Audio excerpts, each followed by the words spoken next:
Dengan bismillah baca surat izin hazara segalon tuan na bacun habari kata sambat tentang buat umat kalain jalan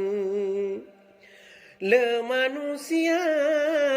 ba akhirat timungan barat macam bun insan hanale saring tuceng toh sihat asai kamangat laju jak kenan inangan agam rakan sahabat lekenang takat pengaruh syaitan pubut penyengro pajuh lat batat hana teringat puah galak getran namsu diburu lehu lepatat le urang jangat betat na surban wate takalon ibron ta ingat kajian ustad raba atanyan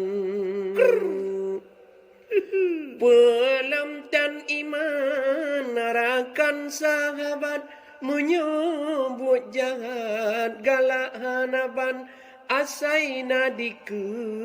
mugutu letan rupiah temat lajunya menan misu ada pegah kebasyariat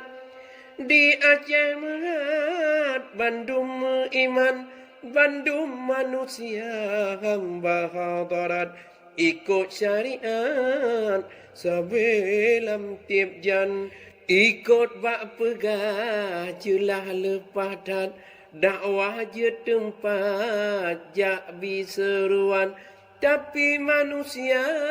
kapara tatat kadijut hujat lama jitran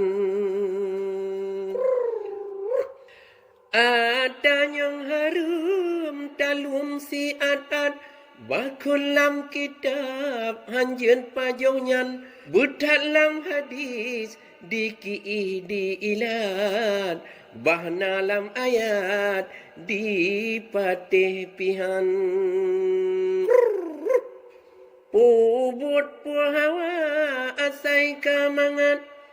bahbuat sang kilat hana urusan katrubak masa manusia badat tababak tepat jih galak citan menyobak sirung dukung rakyat bah masyarakat le dukung kenan menyonyong halu apa sakut hat berat asai kamangan laju perlan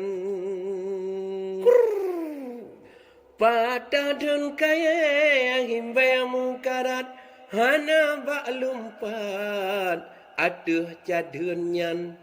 kaputuh haba si kada surat